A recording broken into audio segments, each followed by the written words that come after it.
bersama katakan, oh mulianya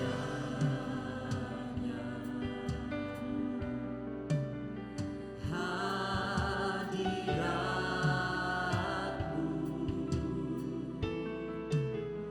kami bagi memuji dan menyembah, memuja,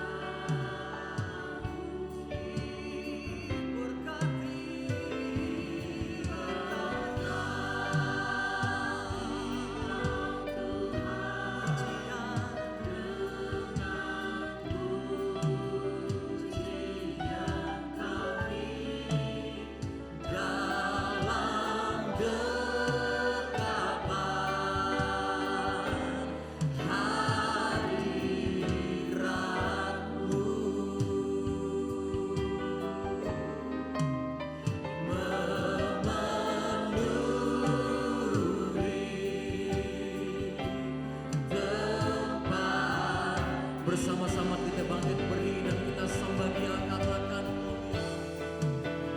oh mulianya hadiratmu, biarlah hadiratmu memenuhi tempat ini Tuhan. Bersatu bersatu memuja memuja.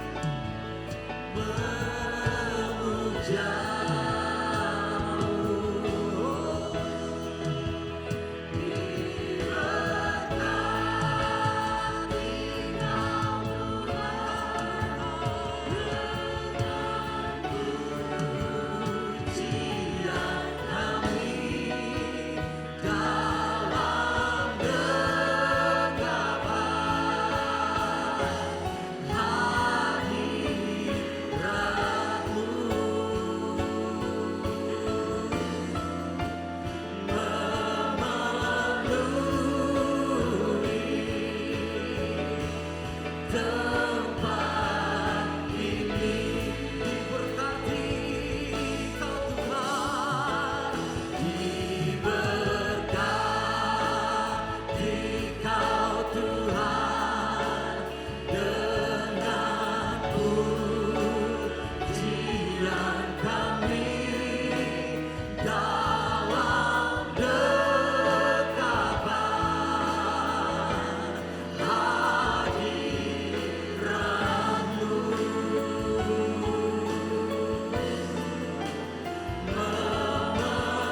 kemuliaan bagi Tuhan kita yang luar biasa.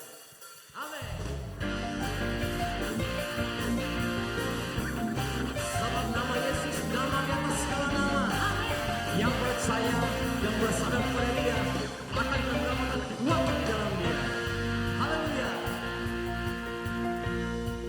Tiada tara, tiada tara kebesarannya, kerajaannya kekal selamanya. Hanya dengan firman-Nya, dengan firman-Nya semua tercipta. Semesta semesta kan bersujud sembah padanya. Maha perkasa, maha perkasa, hebat kuasanya. Dialah raja segala raja, Dia bernama Yesus.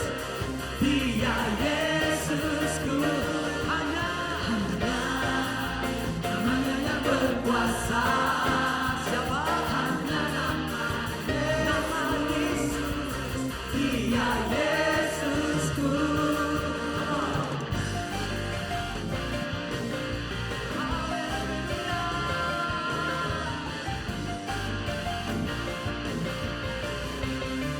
Tiada tara kebesaran, tiada tara kebesarannya, kerajaannya kekal selamanya.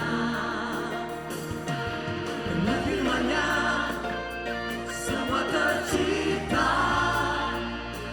Semesta semesta kan bersujud sembah padanya. Maha perkasa dan hebat kuasanya. Dialah raja segala raja. Siapa? Dia bernama Yesus. Lebih keras lagi katakan, Dia Yesusku. Hanya namanya yang berkuasa. Hanya nama Yesus. Dia Yesus. Dan biasanya bersama-sama kita sama lagi. Oh, oh, oh, oh, oh. Oh, oh, oh, oh, oh. Oh, oh, oh, oh, oh. Sekali lagi. Oh, oh, oh, oh, oh, oh. Oh, oh, oh, oh, oh. Oh, oh, oh. Dalam ruang ini bersama-sama katakan Maha perkasa. Maha perkasa dan hebat kuasa. Lebih keras jangan dikatakan. Maha perkasa dan hebat kuasanya. Dialah raja segala raja. Dia bernama Yesus. Dia Yesusku. Hanya namanya yang berkuasa. Hanya nama Yesus. Siapa? Dia Yesusku. Oh, oh, oh, oh, oh. Oh, oh, oh, oh, oh. Oh, oh, oh, oh. Berikan sorak-sorai tepuk tangan buat Tuhan yang luar biasa. Haleluya. Sorak-sorai untuk Raja di atas segala raja. Dia yang mengasihi kita, yang mengasihi umat pilihannya, yang membawa kita dari kemenangan kepada kemenangan. Sorak dan nama Yesus.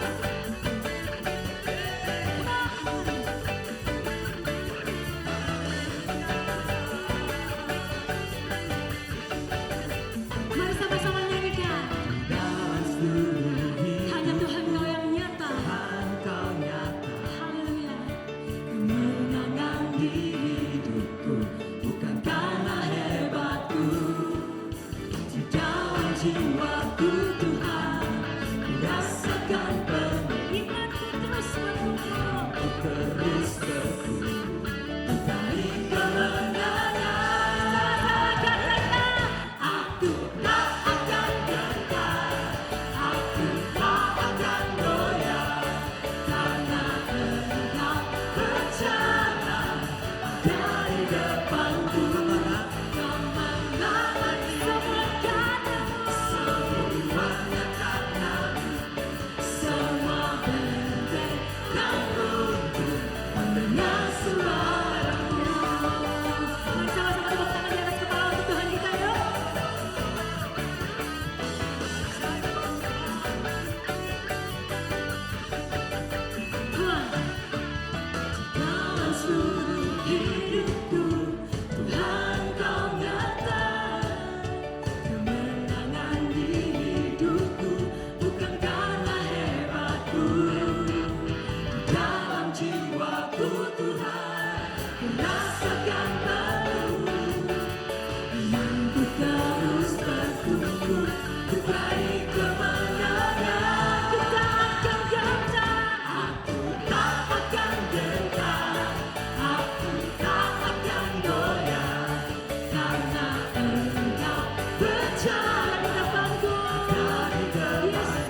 pagi semuanya.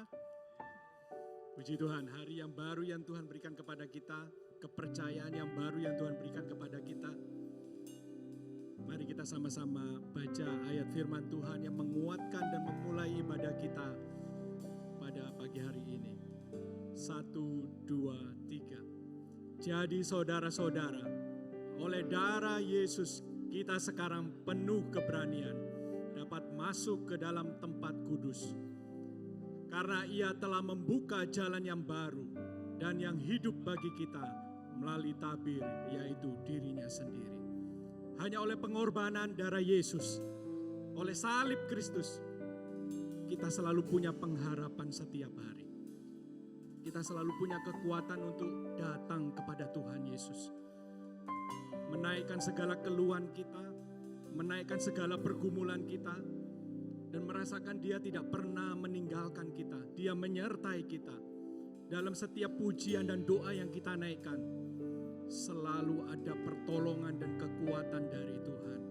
Kita bisa masuk di dalam hadirat-Nya setiap hari, setiap saat, dan kita mengalami kemenangan di dalam pergumulan hidup kita. Mari kita berdoa di hadapan Tuhan. Bapa, kami bersyukur karena Engkau sudah memberikan anak-Mu yang tunggal sebagai tanda cinta kasih-Mu kepada kami. Sebagai tanda Engkau begitu sangat melihat kami begitu berharga di mata-Mu Tuhan. Dan kami tahu oleh darah-Mu Yesus, oleh salib-Mu Kristus, kami disucikan dan dilayakkan menjadi gereja yang menang. Mengalami kekuatan dan kemenangan kami setiap hari. Setiap saat kami boleh datang kepada Bapa dan memohon di dalam nama Kristus, nama yang menjadi kekuatan dan pengharapan kami. Dan biarlah kami sebagai gereja, sebagai keluarga, sebagai anak-anak-Mu Tuhan, sebagai mempelai Kristus, kami didapati sebagai gereja yang menang. Mulialah nama-Mu Kristus, mulialah nama-Mu Bapa, mulialah nama-Mu Roh Kudus. Dan kami percaya hari ini kami boleh mendapatkan kekuatan dan pertolongan yang dari Tuhan. Sukacita, damai sejahtera ketika kami masuk di dalam hadirat-Mu. Terpujilah nama-Mu Tuhan. Mari kita yang percaya berkata, amin. Tuhan Yesus memberkati. Shalom, selamat pagi semuanya. 2000 tahun yang lalu waktu dia bilang sudah selesai, ada sesuatu yang robek di bait Allah, yang dari atas ke bawah. Terbuka kesempatan buat setiap kita untuk masuk ke dalam mercy seat, tahta kasih karunia, bertemu langsung dengan Allah kita. Amin saudara. Siapa yang percaya itu? Dia sudah lakukan 2000 tahun yang lalu buat setiap kita. Kita siapkan hati kita, lupakan yang lain, dan bernyanyi. Saat ku masuk ke hadirat-Mu untuk bawa persembahan ke tempat kudus-Mu, pujian ku naikkan, sembah ku berikan bagi-Mu Allah yang mulia. Dia layakkan kita, dan Kau layakkanku menghampirimu, melihat tahta kemuliaan-Mu Tuhan. Pujian ku naikkan, sembahku berikan, bebaskanlah bagi-Mu Allah yang mulia. Katakan sama-sama. Oleh kuasa powerful, Kau telah tebus dosaku. It's done, finished. Kekudusan-Mu melingkupiku.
sudah dilayakkan oleh Yesus.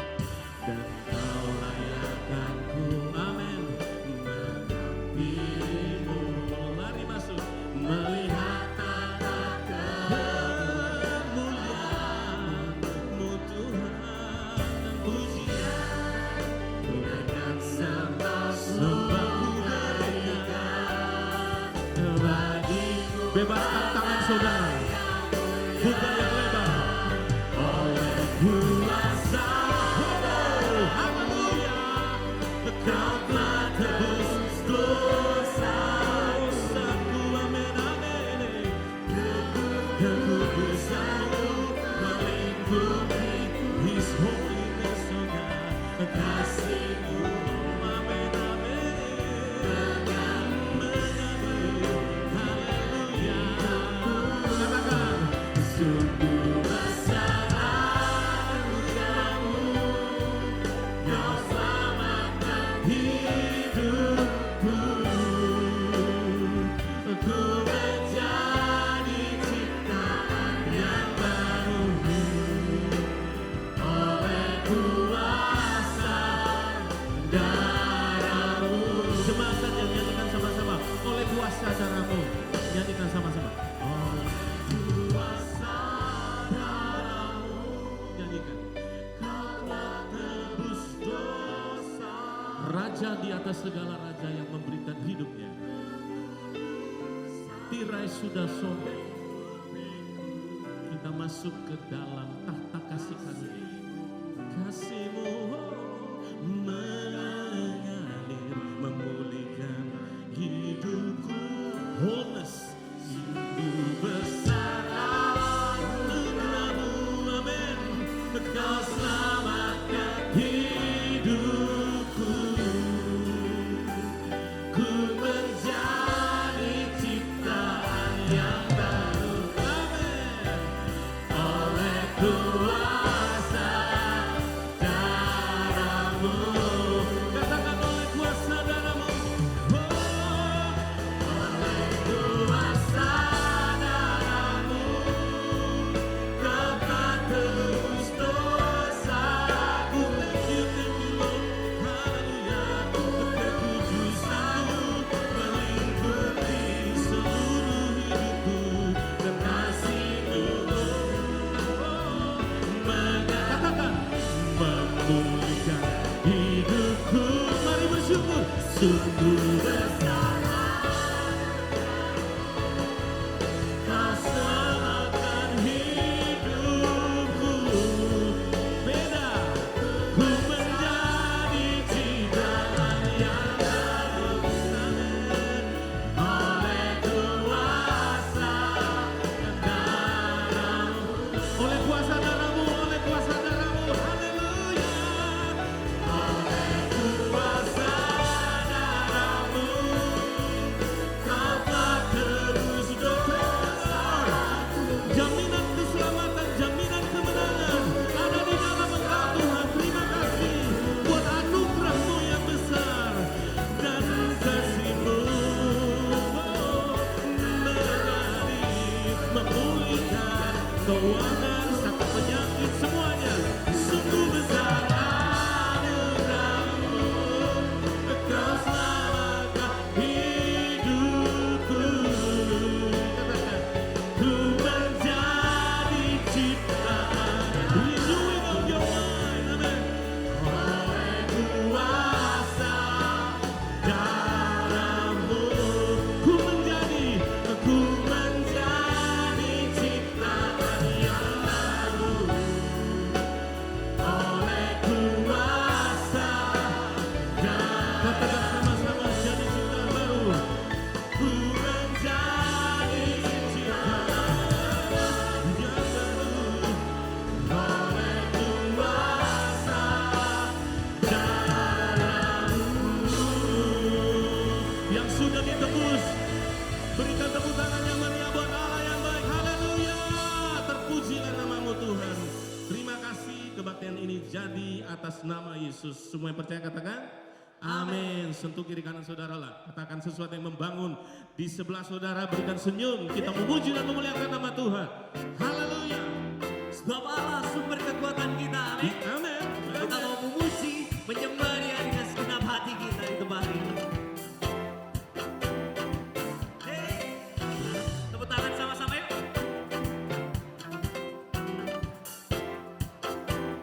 Katakan sama-sama ya. Meskipun musuh di depan, lihat rintangan menghadap, ku tahu sungguh apa Engkau bersama. Amin. Yes. Beribu rebah, come on. Beribu rebah di berlaksa di sisi kanan. Aku tahu kami hanya memandang pada janji-Mu Tuhan. Takkan pernah, come on. Takkan pernah goyah keyakinanku pada sebut namanya Yesus Tuhanku. Tiada yang seperti dirimu. Let's go. Kaulah Tuhanku, kebanggaan, gunung batu dan keselamatan. Kuat tanganku, perlindungan. Kaulah Allah, sumber kemenanganku. Kaulah sumber.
itu janjinya. Melebihi batas kekuatanku. Awesome. Kau yang berikanku kemuliaan, semakin serupa dengan gambaranmu. Bisa katakan sama-sama bersama. Oh, with the Holy Spirit of God, kami percaya dengan ku pasti menang. Praise His name. Tinggi namamu dipuji, hormat kemuliaan. Sorak-sorak, dengan segala hati, Raja keagungan.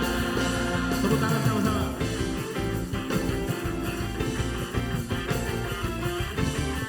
Mau tinggikan namamu, terpujilah namamu, dielulukanlah Engkau, ditinggikan Yesus Kristus Tuhan, di tengah jemaatmu, dipermuliakan Engkau dari selamanya sampai selama-lamanya. Haleluya. Sama-sama katakan. Namamu dipuji, hormat kemuliaan.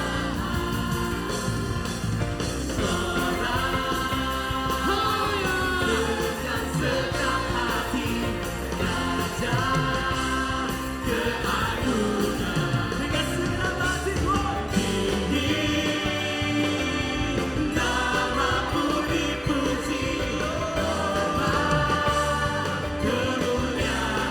Sorak semuanya, sorak.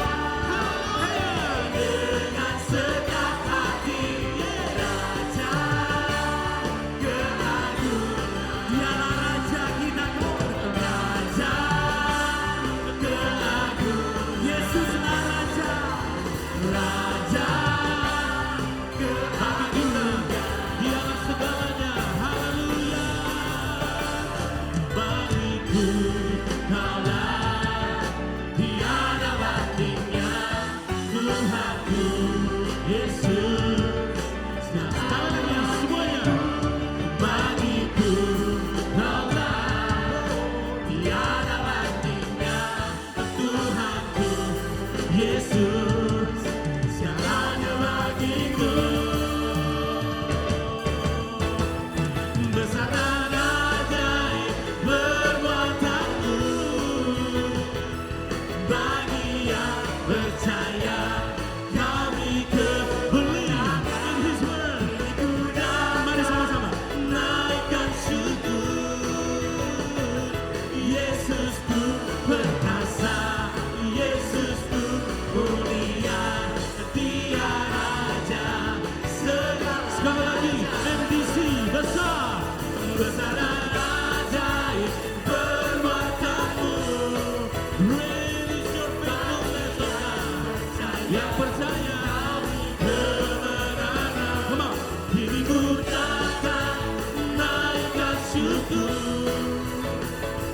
Yesusku perkasa, Yesusku mulia, Dia Raja segala raja.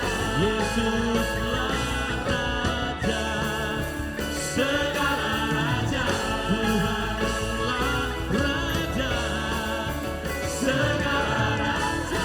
Yesuslah Raja segala sekali.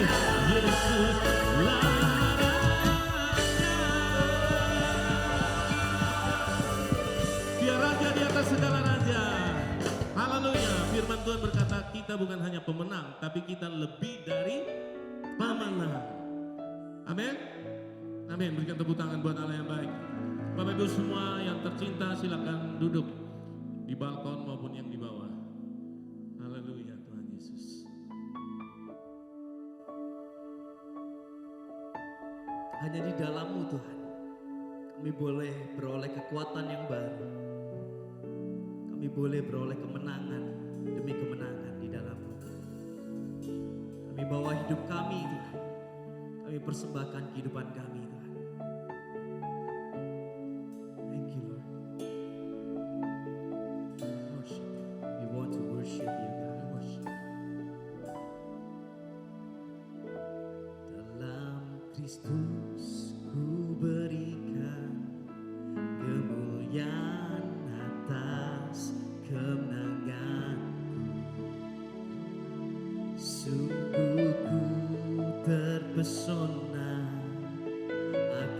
kekuatan dan kuasa-Mu.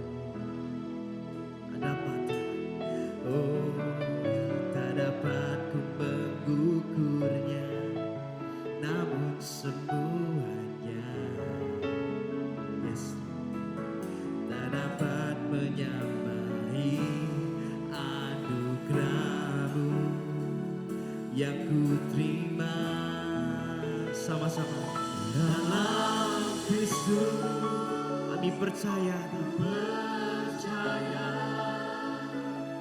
ada kemuliaan di balik salib-Mu.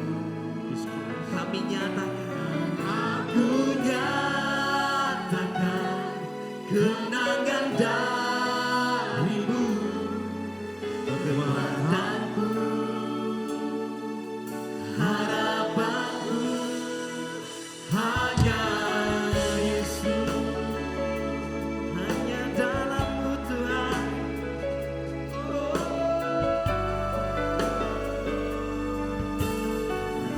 Dengan segenap hatimu sama-sama. Dalam Kristus ku berikan kemuliaan atas kemenangan. It's all about you, Lord. Sungguh ku terpesona akan kekuatan dan kuasa. Ya, kami kagum Tuhan. Oh, tak dapat ku mengukurnya, namun semuanya tak dapat menyamai anugerah-Mu Tuhan. Anugerah-Mu. Saya persilakan dulu Bapak Ibu bisa bangkit berdiri sama-sama. Mari berdiri bersama. Dalam Yesus ku percaya, ada kemuliaan di balik salib. We declare, aku nyatakan kemenangan dari-Mu. Kekuatanku Tuhan, harapanku hanya Yesus. Kita mau menyanyikan lagu ini sekali lagi dengan penuh keyakinan, dengan penuh sikap hati yang menyembah pada Tuhan. Dalam Kristus ku berikan kemuliaan atas kemenangan. Sungguh ku terpesona akan kekuatan dan kuasa. Oh, tak dapat ku mengukurnya, namun semuanya tak dapat menyamai Tuhan.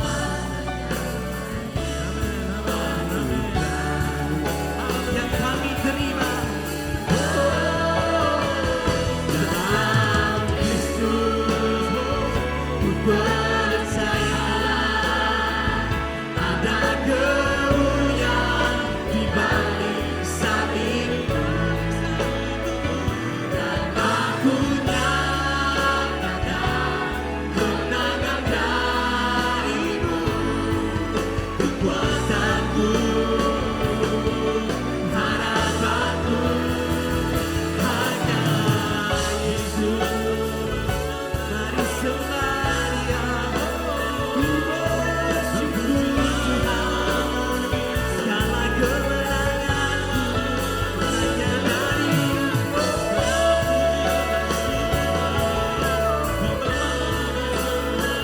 Semuanya ditinggikan dalam Kristus. Yes, ku percaya, kami percaya ada kuasa di balik salib-Mu Tuhan. Dan kami mau declare, kami mau menyatakan Tuhan, kemenangan dari-Mu. Kekuatanku, harapanku Tuhan.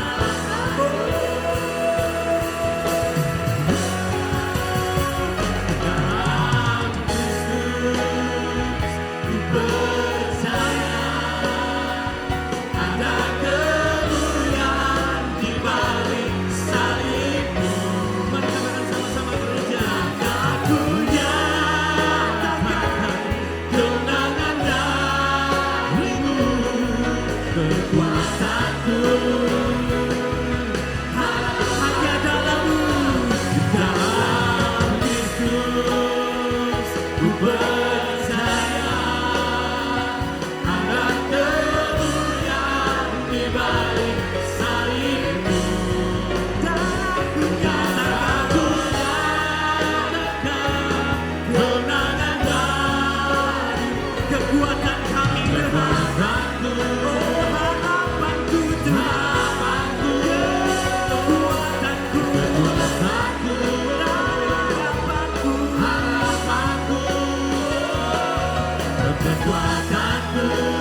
Terima kasih Bapak.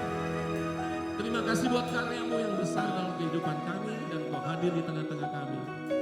Pada saat kami duduk di kursi, dekat kursi takhta kasih karunia, kami ingin mendengar firman Tuhan yang berbicara dalam hidup kami. Mari Roh Kudus, Kau bantu kami semua untuk kami bisa mengerti dan melakukannya dalam kehidupan kami.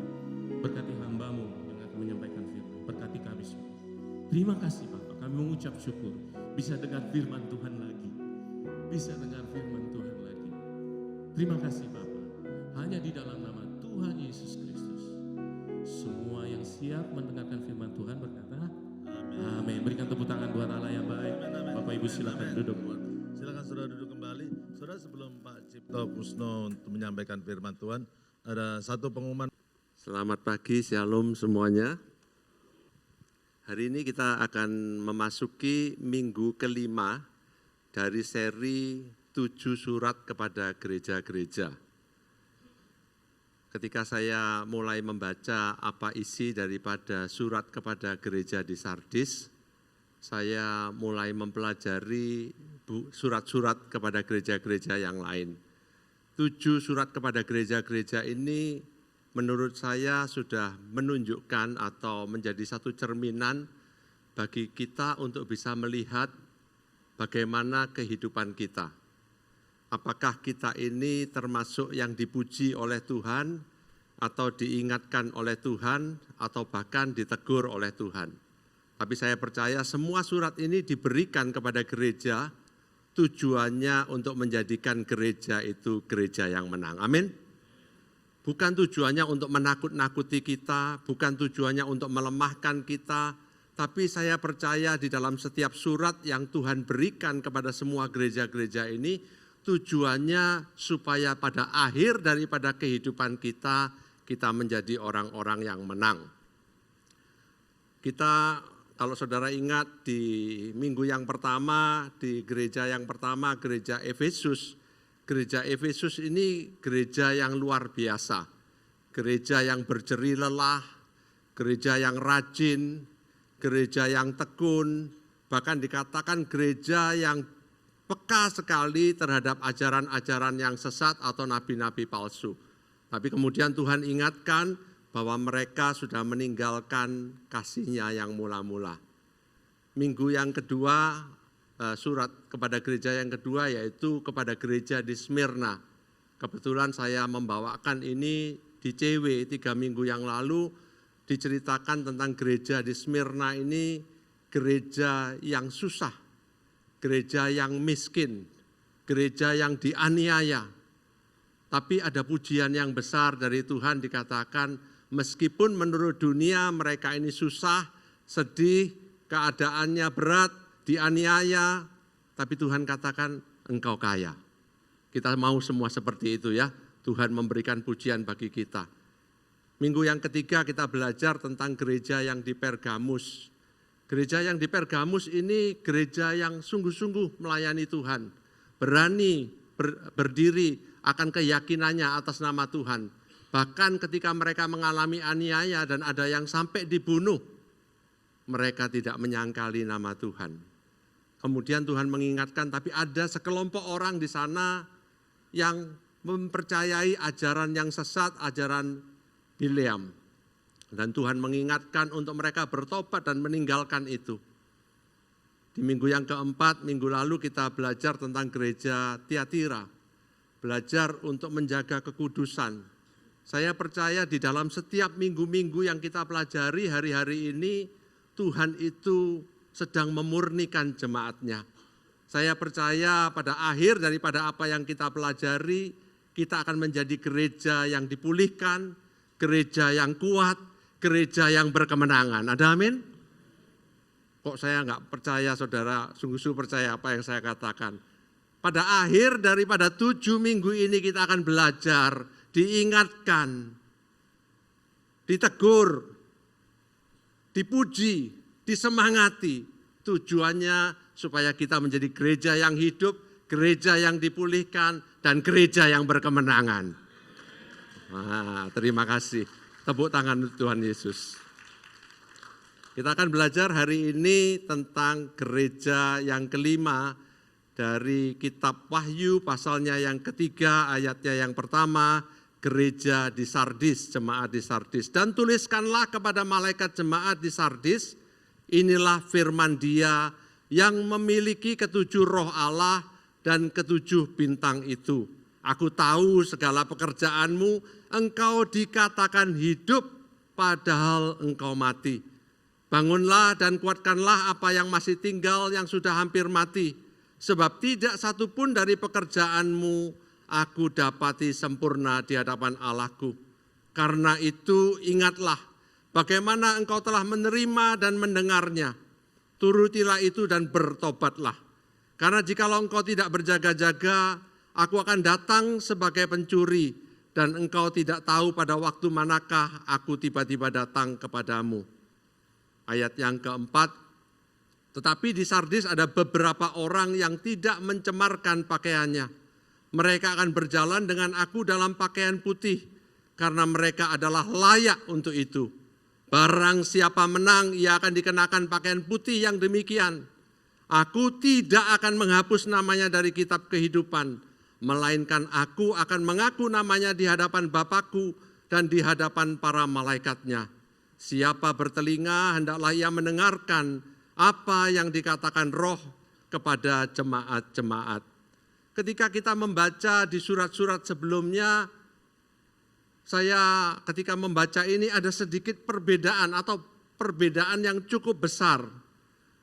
Ketika saya membaca di surat-surat sebelumnya, Tuhan itu memberikan pujian-pujian dulu tentang apa yang mereka sudah capai, apa yang sudah mereka lakukan. Kemudian di akhirnya diingatkan, tetapi ada sebagian orang yang sesat atau sebagian orang yang melakukan dosa dan diingatkan untuk kembali. Tetapi ketika saya membaca apa yang terjadi di Sardis, pembukaannya malah dikatakan kelihatannya kamu hidup tapi kamu mati. Pada waktu saya diberi sama Bulis, kamu nanti nyampaikan tentang yang di Sardis, saya langsung lihat dulu. Waduh, kok boleh milih, saya tak milih yang lain gitu ya. Kenapa harus milih yang ini gitu. Tapi saya percaya satu hal, bahwa sekeras-kerasnya teguran Tuhan di dalam kehidupan kita, Dia berikan karena kasih-Nya yang begitu besar.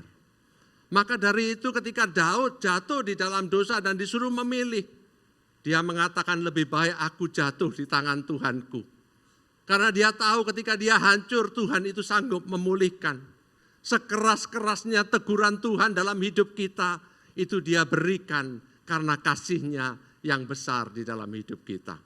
Itu yang kita perlu buka hati pikiran kita pada pagi hari ini, meresponi firman Tuhan, bukan sebagai satu teguran yang keras untuk menghancurkan kita, tapi untuk mengingatkan kita kembali. Supaya hidup kita ini selaras dengan rencana Tuhan. Supaya hidup kita ini menjadi hidup yang berkemenangan. Setiap apa yang kita pelajari adalah cerminan daripada kerohanian kita. Sardis ini kota yang cukup berhasil secara perekonomian. Kalau dua kota yang di awal itu kota pelabuhan, Sardis bukan kota pelabuhan, tapi dia kota perdagangan. Ada wool, ada emas, ada perak, merupakan kota yang berkembang. Tapi salah satu yang kita perhatikan ketika Tuhan menulis surat kepada jemaat di Sardis, tidak diceritakan adanya persekusi atau aniaya, tidak ada dikatakan tentang nabi-nabi yang menyesatkan, seolah-olah semuanya berjalan baik-baik saja. Justru ketika semuanya baik-baik saja, kita perlu menenangkan diri, mencari Tuhan, pasti ada sesuatu yang keliru. Saya tahu setiap orang pengen hidup ini semua baik-baik, tidak ada masalah, tidak ada musuh, tidak ada orang yang mengata-ngatai kita. Semua yang kita mau bisa tercapai, semua doa-doa kita pasti dijawab. Tapi mungkin itu yang kurang lebih kejadian di Sardis. Dikatakan orang mengatakan kamu hidup, tapi engkau mati. Berbicara tentang apa yang ada di dalam hidup kita. Seringkali kita pikir semuanya berjalan baik. Kan menurut kita, apa yang Tuhan katakan? Kepada jemaat yang di Smyrna, dia katakan, aku tahu kesusahanmu, aku tahu kemiskinanmu, namun engkau kaya. Berarti cara pandang dunia, cara penilaian dunia, dan cara pandang Tuhan bisa 180 derajat berbeda sama sekali. Pagi hari ini saya berdoa, supaya Roh Kudus itu berbicara dalam setiap hati kita untuk menerangi hati kita supaya kita ini menjadi gereja yang menang.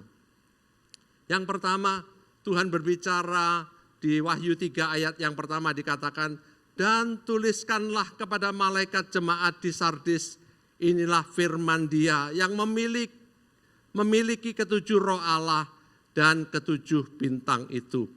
Setiap pembukaan surat Tuhan itu selalu fokus menceritakan siapa dirinya.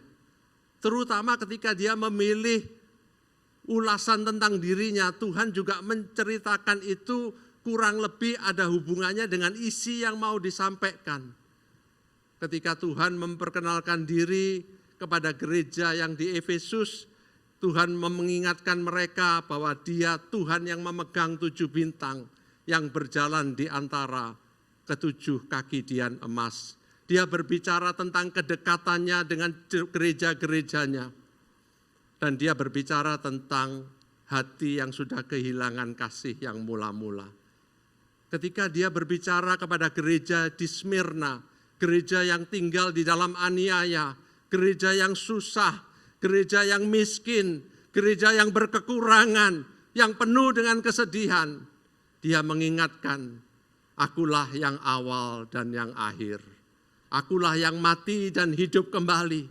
Dia mengingatkan kembali kepada jemaat di Smyrna, bahwa di dalam seluruh masa kehidupan mereka, Tuhan selalu hadir dari dulu sampai selama-lamanya. Dia mengingatkan kembali kepada jemaat di Smyrna, aku yang sudah mati tapi hidup kembali. Dia mengingatkan lagi tentang pengorbanannya di kayu salib untuk menebus mereka semua. Untuk menguatkan mereka yang di dalam tekanan. Kepada gereja di Pergamus, dia menceritakan dia Tuhan yang membawa pedang dengan 2 mata yang sangat tajam.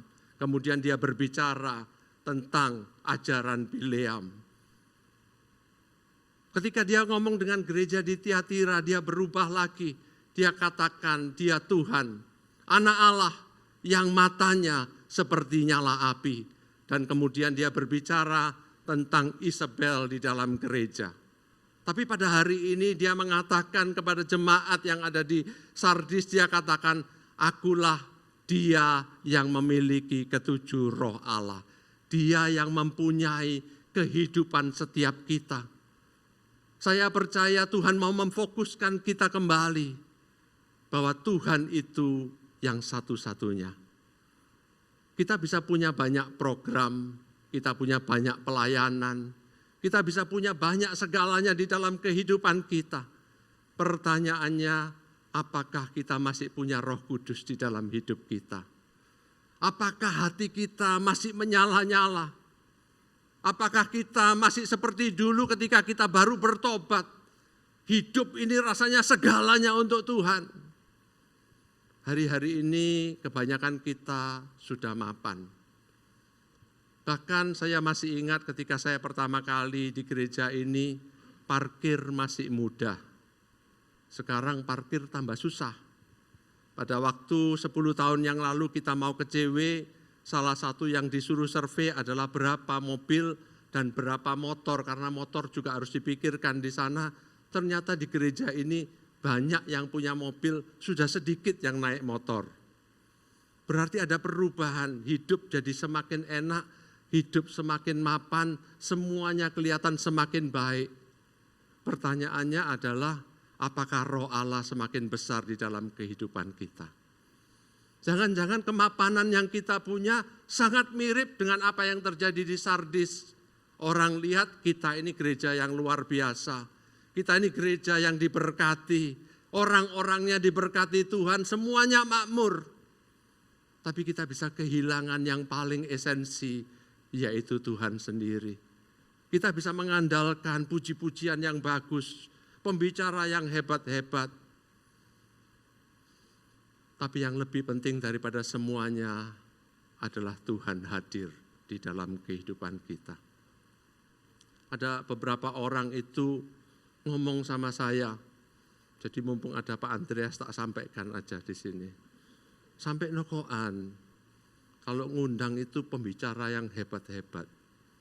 Yang sekarang ini kurang, tapi kamu lumayan kok Cip, dia bilang begitu. Saya cuma mikir gini, ini orang sopan, maksudnya dia kan gini, kalau bisa kamu jangan ngisi. Saya sebetulnya juga enggak mau saudara, salahnya Bulis yang jadwal saya tidak pernah minta untuk dijadwal. Tapi kadang kita ini menjadi salah. Kita pikir hanya karena pembicaranya bagus, kita jadi lebih rohani. Tapi satu hal yang saya belajar, orang itu jadi lebih rohani ketika lebih banyak roh Allah berkuasa dalam hidupnya. Ketika dia semakin berkurang, ketika Tuhan semakin bertambah-tambah. Bukan apa yang kita dengar yang mengubahkan kita, tapi apa yang kita dengar dan yang kita lakukan, itulah yang mengubahkan kita.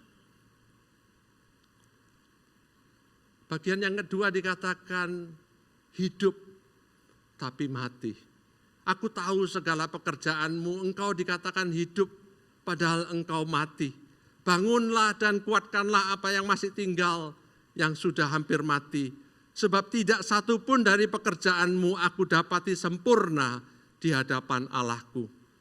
Kalau menurut saya ayat ini isinya begitu banyak, tegurannya begitu keras karena dikatakan kita ini mati, bukan hidup.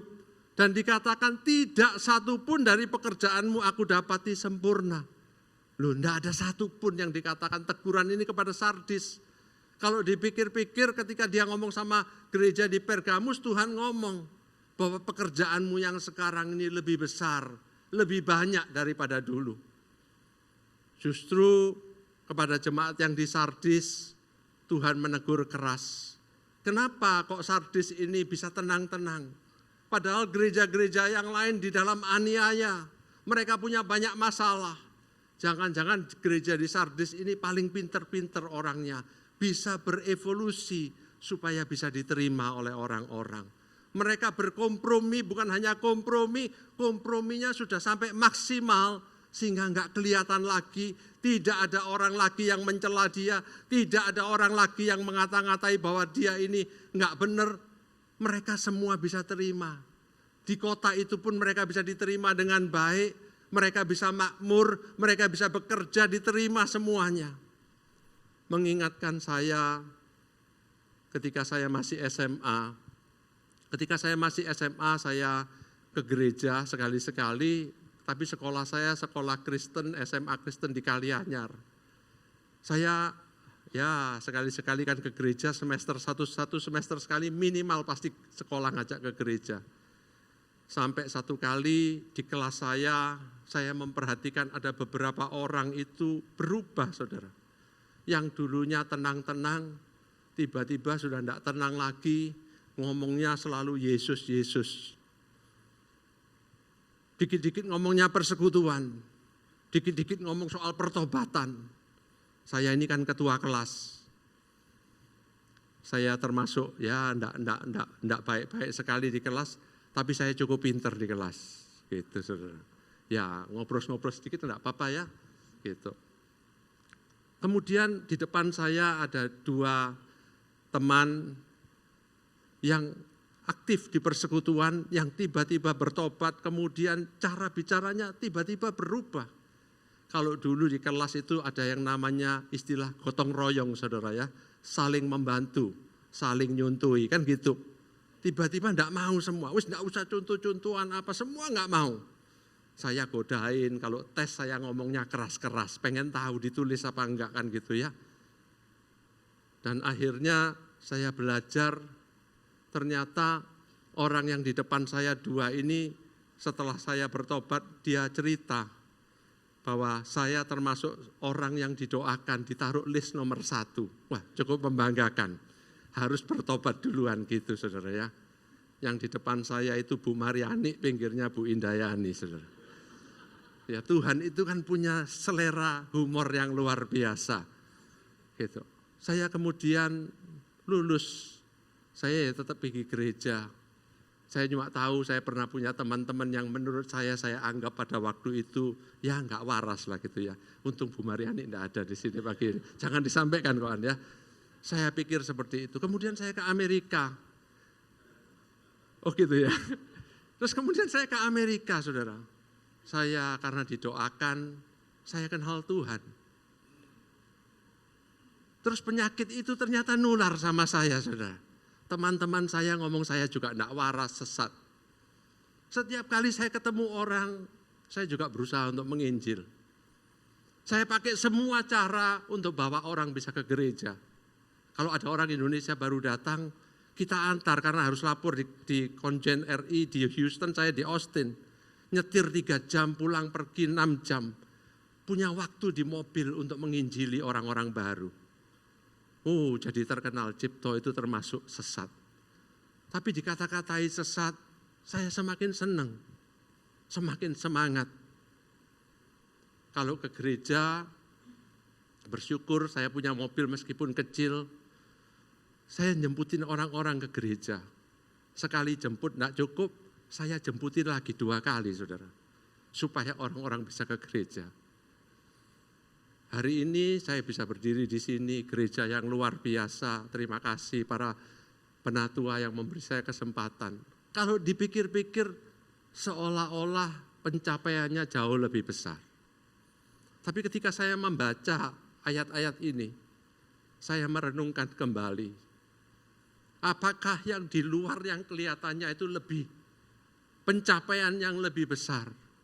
Apakah di dalamnya kasih yang sama masih seperti dulu atau lebih besar? Kita semua punya pelayanan, kita semua punya jabatan, kita punya perusahaan, kita diberkati, kita melihat Tuhan sudah melakukan banyak.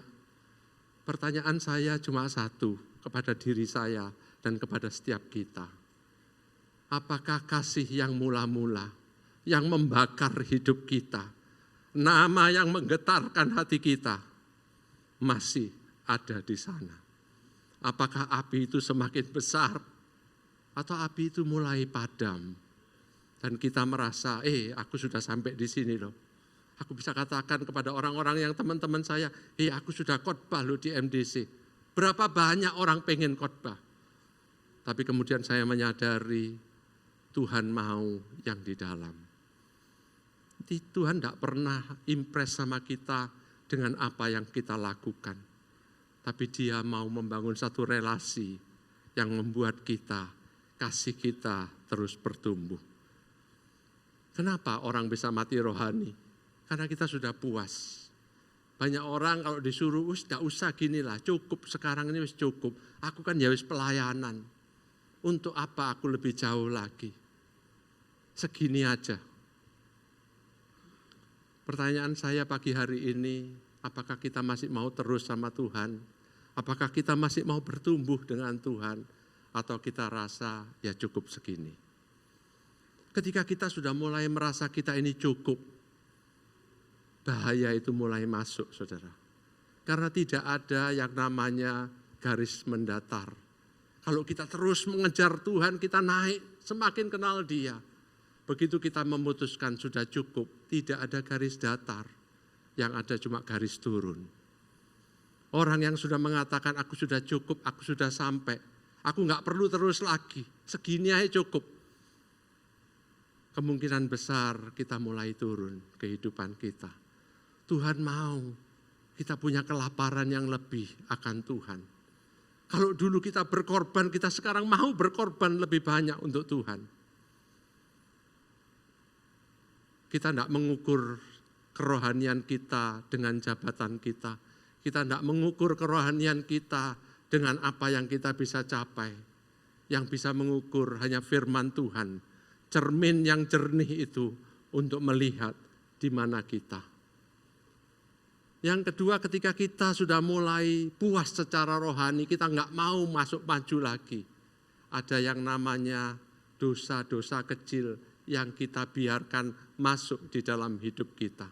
Ketika kita baru bertobat, kita takut dosa. Ini dosa enggak ya? Ini dosa enggak ya? Kita tanya gitu. Setelah kita semakin rohani rasanya, semakin lama dalam Tuhan, kita bilang, oh ini dosa kecil, enggak apa-apa ini. Ini dosa kecil, enggak apa-apa. Kita mulai berkompromi. Saya percaya itulah yang terjadi di Sardis. Ketika mereka mulai diberkati, mereka merasa wis cukup untuk Tuhan. Sekarang yang penting aku semakin besar, gereja semakin besar, hidupku semakin diberkati, sudah cukup. Mereka mulai kompromi. Kompromi itu selalu kelihatannya yang kecil-kecil. Tapi lubang yang kecil itulah yang menghabiskan kapasitas rohani kita. Di rumah saya ada kolam, saudara, kolam ikan koi. Cukup besar kolam beton. Tapi saya tidak beli koi yang mahal-mahal, yang ratusan juta, enggak. Cuma 100 ribuan di Irian Barat waktu itu. Kita lihat koinya sudah bagus gitu ya. Sampai satu kali kita perhatikan setiap hari air itu susut segini, saudara. Kalau sehari segini, 3 hari itu kolam sudah kelihatan sangat pendek airnya. Kita isi terus tiap hari, saudara. Isi terus, ya ngabisin PDAM kan gitu ya. Saya bilang sama istri, karena dia yang suka kolamnya penuh, saya bilang ini PDAM bayarnya mahal. Tidak apa-apa, ikannya sakno kalau airnya pendek. Dia punya hati yang lebih besar untuk ikannya. Saya lebih mikirin tagihan PDAM-nya. Saya bilang isi pakai air sumur. Istri saya mumpung nggak di sini, nanti kedua saya ceritanya lain. Saudara. Saya bilang isi aja pakai air sumur, jangan air sumur tidak bagus, air PDAM. Lama-lama saya bilang kalau setiap hari segini, itu 1-2 kubik setiap hari hanya ngisi airnya ikan. Tapi kan sakno ikannya kalau kepanasan airnya pendek. Akhirnya saya putusin, wis gak usah ikan koi. Kita kuras aja, kita tembel ini bocornya. Kita panggil orang-orang untuk kasihin waterproofing, memastikan kolamnya enggak bocor, saudara. Sudah panggil yang terbaik yang saya tahu, tapi tetap bocor, saudara. Ternyata bocor kecil itu nyarinya susah. Betul ya? Betul Pak Sony ya? Bocor kecil itu carinya susah, sekalian besar. Demikian juga kompromi dalam hidup kita. Ketika kita mulai kompromi, kita bilang, oh ini enggak apa-apa yang ini. Yang ini enggak apa-apa. Ketika kita mau kembali, belum tentu kita bisa kembali. Kita enggak bisa dapatkan di mana bocornya. Kalau air kurang bisa diisi, saudara. Tapi kalau orang kehabisan kapasitas rohaninya, dia tetap merasa rohani. Hanya lebih gampang tersinggung, itu aja, saudara. Hati-hati dengan kompromi yang kita biarkan dalam hidup. Yang kita bilang ini dosa kecil, enggak apa-apa. Tidak ada dosa besar yang tidak dimulai dari dosa kecil. Semua kejatuhan-kejatuhan besar selalu dimulai dari hal-hal yang kecil. Tandanya mati rohani. Lebih mengutamakan penampilan di luar. Ini gambarnya iceberg, saudara. Gunung es. Kira-kira betul ya, saudara? Kecil di bawah, besar di atas. Enggak, ini karena fotonya aja dibalik. Yang betul itu sebetulnya yang besar di bawah, yang kecil di atas, saudara. Karena ini hanya foto bisa dibalik. Saya masih ingat persis Pak Andreas pernah kasih nasihat. Dia bilang begini, di dalam pelayanan itu ada yang namanya kehidupan pribadi dan kehidupan publik. Pastikan kehidupan pribadi kita lebih besar daripada kehidupan publik. Hari-hari ini kita berbalik, kita mencari kehidupan yang tampak, kehidupan publik itu kita terus besarkan. Kehidupan pribadinya jadi kecil, seperti gambar ini. Satu hari akan terbalik dan hancur seluruhnya. Kehidupan kekristenan ini harus dibangun di dalam kehidupan pribadi kita, bukan kehidupan publik kita. Apa kata orang kan enggak penting. Justru saya perhatikan orang-orang yang mulai hidup dalam dosa. Awal-awalnya dia akan melakukan kompensasi pelayanan lebih, memberi lebih, supaya apa? Supaya hati nuraninya bisa lebih tenang. Apa yang kita lihat belum tentu apa yang sungguh-sungguh. Ada istri-istri ngomong gini sama suaminya, "Pak, kamu lihat itu loh. Suaminya orang itu, istrinya selalu dibeliin hadiah. Diajak jalan-jalan." Saya mau beritahu, yang ngasih hadiah terus, yang ngasih jalan-jalan, jangan-jangan ada simpenannya. Loh, betul saudara. Karena untuk menutupi rasa bersalahnya, dia lakukan. Karena dia sayang sama pacarnya, simpenannya dibelikan Mini Cooper, saudara. Tapi dia merasa bersalah, istrinya dibelikan juga mobil kecil Agya, saudara. Tapi kan ada kompensasinya. Jadi kalau saudara di sini istri-istri lihat suaminya orang, nggak usah dibandingkan, saudara. Nggak perlu. Karena apa yang dilihat itu belum tentu apa adanya di dalam. Orang akan mengutamakan penampilan di luar. Orang ketika sudah mulai lesu rohani, pelayanan sudah setengah hati. Mulai banding-bandingkan, kenapa kok aku harus lebih berat? Kenapa aku harus ngasih lebih banyak? Kenapa kok aku harus yang jemput? Kenapa enggak dia aja? Pada waktu saya masih mahasiswa, saya enggak pernah mikir. Jemputi semua, saudara. Jemputi semua. Ada orang yang punya mobil lebih besar, enggak jemput, enggak peduli. Karena saya mau lakukan. Pada waktu saudara pacaran kan saudara enggak pernah mikir ya, orang lain cuma ngasih bunga satu, saudara kasih satu ikat. Kan saudara enggak mau kalah.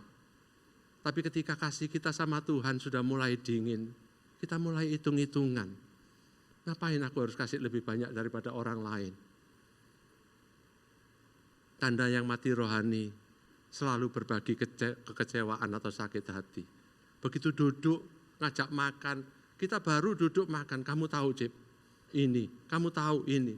Isinya cuma sampah dikasihkan. Bayar ya makannya lain kali aku enggak makan bareng. Hati-hati, kalau kita hidup kita sudah mulai cerita, isinya cuma kekecewaan. Kita enggak pernah cerita lagi tentang apa yang Tuhan lakukan dalam hidup kita. Apa yang kita mau lakukan lagi untuk Tuhan. Yang kita cuma ngomong, yang khotbah jelek, yang nyanyi fales, ushernya kurang rapi. Hati-hati saudara. Jangan-jangan ini mulai masuk. Sebenarnya rohani kita mulai habis kapasitasnya. Mulai letih, tidak ada semangat lagi. Mau lakukan sesuatu, capek ya. Pengen libur terus saudara. Pengen libur terus. Saya ini suka pijet saudara. Tak perhatikan ya saudara ya, kalau weekend itu mau pijet, antriannya susah. Oh Bapak enggak booking, enggak bisa. Saya perhatikan hari-hari ini, liburan semakin panjang. Semua liburan terus saudara. Kenapa? Karena capek secara jiwa kita. Tadi diingatkan, dia Tuhan yang memegang 7 roh itu. Yang bisa menyegarkan kita, bukan healing-healing saudara. Meskipun healing-healing itu ya menyenangkan. Tapi kalau kita pikir hidup ini bisa bahagia karena healing terus, saya bisa katakan pasti salah. Karena healing itu buntutnya tagihan, saudara. Setelah bayar tagihan ini butuh healing lagi, saudara. Terus tagihannya lebih besar lagi. Hati-hati. Yang bisa menyegarkan jiwa itu hanya Tuhan. Selainnya itu hanya superficial. Kita bisa cari semua hobi kita. Tapi kalau enggak ada lagi gairah yang Tuhan taruhkan dalam hati kita, kita mulai perlahan-lahan semakin lemah. Yang ketiga, berjaga-jagalah dan bertobatlah. Tuhan mengajak setiap kita, ayo sadar, ayo bangun. Ada kesempatan. Saya percaya Tuhan selalu memberikan kesempatan bagi kita. Tidak pernah Dia itu menegur dan tidak memberikan kesempatan. Saya percaya ketika Tuhan memberikan teguran, Dia juga memberikan kasih karunia yang berlimpah-limpah untuk kita bisa meresponi tegurannya. Ayo kita bangkit, ayo kita bangun. Saya percaya hari-hari ini ketika kita belajar 7 surat kepada 7 gereja, Tuhan mengajak kita, ayo balik lagi, ayo bangkit lagi. Saya percaya Tuhan itu Tuhan yang luar biasa. Beberapa waktu yang lalu saya punya kesempatan untuk melayani di penjara, ditawari kami masuk, kenalan dengan beberapa orang. Saya melihat ada orang-orang yang dipenjarakan, hidupnya berubah. Ada orang yang maju kasih kesaksian. Dia bilang saya ketangkep sebagai pengedar. Begitu saya ketangkep masuk penjara, keluarga sudah tidak mau kenal saya. Semua putus hubungan, istri, anak semua tidak ada yang mau dekat-dekat. Terus dia bilang, tapi saya ketemu Tuhan Yesus. Saya berterima kasih bisa diterima oleh Tuhan Yesus. Air matanya bercucuran. Apakah kita masih merasa bahwa Tuhan itu menerima kita sesuatu yang luar biasa? Atau kita sudah tidak terlalu penting? Saya percaya Tuhan mengajak kita kembali. Ayo dekat lagi sama Tuhan. Ayo dekat lagi sama Tuhan. Yang keempat, gereja yang menang. Gereja yang layak dimuliakan dan menerima kehidupan yang kekal. Separah apapun keadaan kita, Tuhan itu melihat semuanya dengan jernih.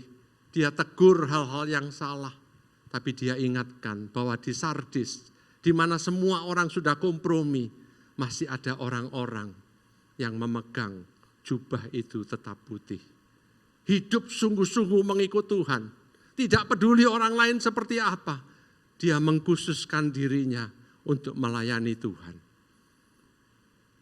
Pada kesempatan ini saya sekalian mau berterima kasih untuk jemaat yang hidup sungguh-sungguh, yang melayani sungguh-sungguh, yang memberikan hidupnya, tidak peduli orang lain seperti apa. Karena saya percaya di dalam satu kumpulan, selama ada orang-orang yang mencari Tuhan dengan sungguh-sungguh, Tuhan memberikan anugerah bagi semuanya. Kenapa? Karena Tuhan mau beberapa orang ini bisa mengkamiri, bisa membangkitkan, bisa melindungi yang lain. Tapi alangkah indahnya kalau kita yang terhitung di antara orang-orang yang berjubah putih. Orang-orang yang Tuhan pertahankan, yang berikan pujian. Karena kita orang-orang yang tidak berkompromi di dalam kehidupan kita, supaya kita bisa menyenangkan hati Tuhan. Tuhan memberikan kesempatan bagi kita untuk memberikan yang terbaik dari hidup kita. Satu kali saya dapat cerita ini dari teman pelayanan.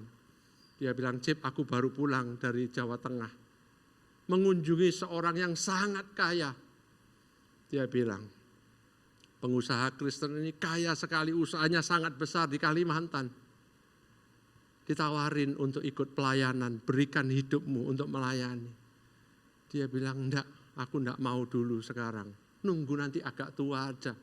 Ketika semua kerjaan sudah enggak sibuk, aku sudah lebih tua, aku pelayanan. Diajakin teman-temannya, berikan hidupmu untuk melayani Tuhan. Dia bilang, enggak, aku enggak punya waktu sekarang. Kalau nyumbang mau. Satu kali dia kunjungi usahanya yang besar di Kalimantan Selatan. Dalam perjalanannya, mobilnya terbalik. Salah satu syarafnya putus dan dia lumpuh. Pulang, dibawa ke luar negeri, dikelilingkan di mana yang uang bisa bayar. Tidak ada seorang dokter pun bisa mengembalikan syarafnya. Dia hanya bisa tergeletak di ranjangnya. Ketika teman-teman yang sama datang, dia bilang, tolong doakan. Kalau aku bisa jalan lagi, bisa sembuh, aku berikan hidupku. Tapi Tuhan berkata lain, tidak berapa lama dia meninggal. Dia menangis, didoakan supaya bisa bangkit lagi, bisa melayani. Saya tidak cerita untuk menakut-nakuti, tidak perlu. Tapi saya mau ingatkan, kesempatan melayani itu, kesempatan kenal Tuhan itu tidak bisa tergantikan. Jangan sampai kita bilang, tidak usah sekarang, kapan-kapan. Kapan yang tahu, siapa yang tahu. Kesempatan untuk kenal Tuhan itu luar biasa. Kesempatan melayani Tuhan itu luar biasa. Itu yang Tuhan ngomong kepada Sardis. Jangan sampai mereka terhilang. Teguran yang keras itu adalah teguran seorang bapa yang mau anak-anaknya bisa kembali. Pagi hari ini kita orang-orang yang beruntung. Selama 7 minggu ini kita belajar hal-hal yang paling dasar di dalam kehidupan. Melihat kembali kehidupan kita dengan jernih. Apa yang paling penting di dalam hidup ini. Mari kita nyanyi lagu ini, ingat kasih-Nya, ingat kebaikannya. Saya mengajak kita bangkit berdiri, kita merenung kembali. Mengingat kasih-Nya, apakah kita sudah meresponi kasih-Nya. Tidak ada yang perlu angkat tangan, tidak ada yang perlu maju didoakan. Tapi kita masing-masing berbicara dengan Tuhan. Dia mau mengajak kita untuk merasakan kasih-Nya.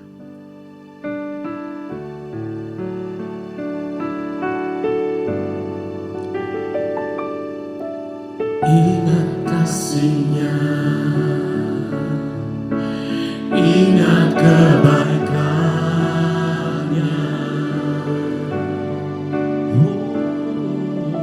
dan anugerah-Nya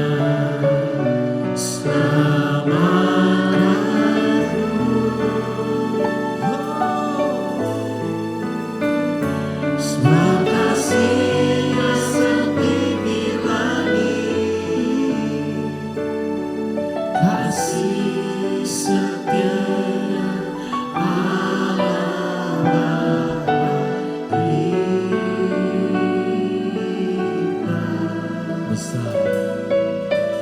Besar kasih Allah pada kita, ku takkan lupa.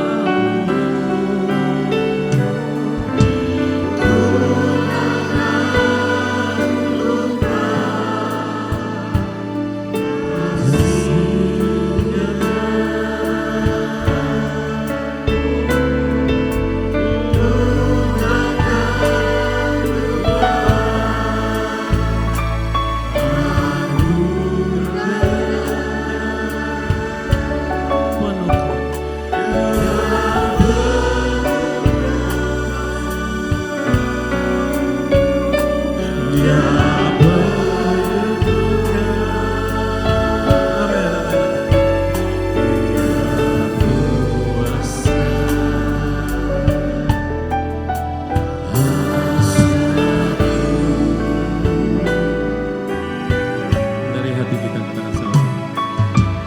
Besar kasih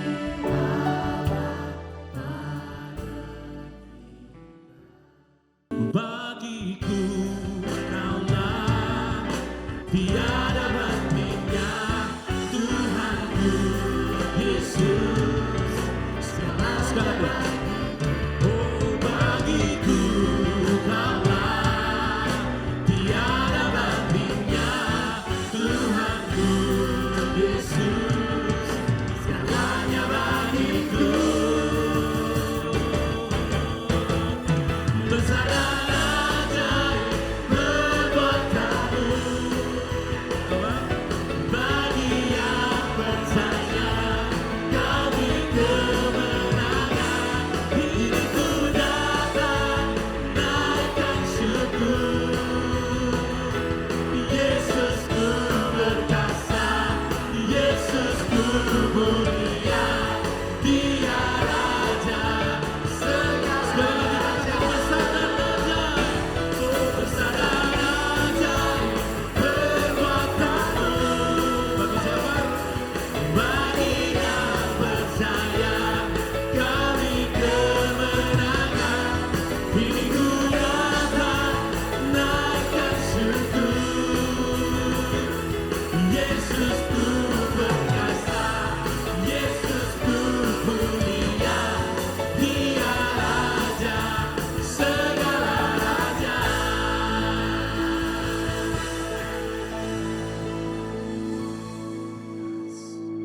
Mari saudara kita akan akhiri ibadah pagi ini. Selagi ada kesempatan, mari saudara kita mau dipakai oleh Tuhan. Jangan menunda-nunda. Jangan menunda-nunda. Karena kesempatan itu akan berlalu dan saudara tidak bisa menggantikannya. Mari datang pada Tuhan. Terima kasih Tuhan Terima kasih Tuhan. untuk kemurahan dan kebaikan-Mu. Terima kasih Tuhan untuk kasih setia-Mu. Terima kasih untuk waktu yang sudah Kau berikan pada kami untuk bisa beribadah, memuji dan menyembah Engkau. Biar pagi hari ini Tuhan, firman yang sudah kami dengar jadi firman yang menggugah, menggerakkan kami untuk semakin sungguh-sungguh mengikut dan melayani Engkau. Pakailah kami ya Tuhan. Buatlah hati kami sungguh-sungguh dipenuhi oleh kasih-Mu ya Bapa. Untuk bisa menjadi alat bagi kemuliaan nama-Mu ya Bapa. Terima kasih untuk hamba-Mu Pak Cipto yang sudah menyampaikannya. Berkatilah beliau Tuhan. Dan biarlah nama Tuhan dimuliakan melalui kehidupannya ya Tuhan. Pakailah seluruh keluarganya dan biarlah Tuhan Engkau memberkati. Dan saudara-saudaraku, biarlah setiap kami Tuhan yang hadir diberkati oleh Tuhan. Kami akan meninggalkan tempat ini membawa berkat dari Allah Bapa. Cinta kasihnya Tuhan kita Yesus Kristus. Persekutuan dengan kuasa Roh Kudus dari sekarang sampai selama-lamanya. Di dalam nama Tuhan Yesus. Mari yang percaya mengatakan amin. Tuhan memberkati sampai.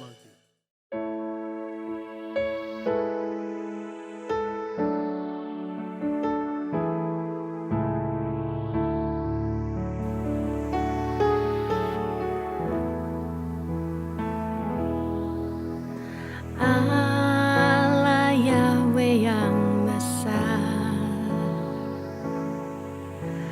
aku kagum akan kasih-Mu. Allah Yahweh yang benar, aku kagum kemurahan-Mu. Allah Yahweh yang suci, jadi milik-Mu hidupku kini. Allah Yahweh maha tinggi, pakailah hidupku saat ini. Kau angkat aku dari kebinasaan, Kau tebus aku dari kesia-siaan. Harga diri Kau berikan, tujuan hidup Kau tunjukkan. Ku kagum, ya ku sangat kagum.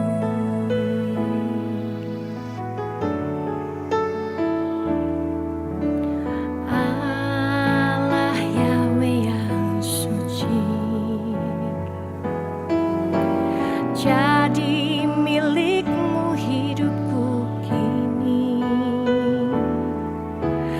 Allah Yahweh maha tinggi, pakailah hidupku saat ini. Kau angkat aku dari kebinasaan, Kau tebus aku dari kesia-siaan. Harga diri Kau berikan, tujuan hidup Kau tunjukkan. Ku kagum, ya ku sangat kagum. Kau angkat aku dari kebinasaan, Kau tebus aku dari kesia-siaan. Harga diri Kau berikan, tujuan hidup Kau tunjukkan. Ku kagum, ya ku sangat kagum. Ku kagum, ya ku sangat kagum. Ku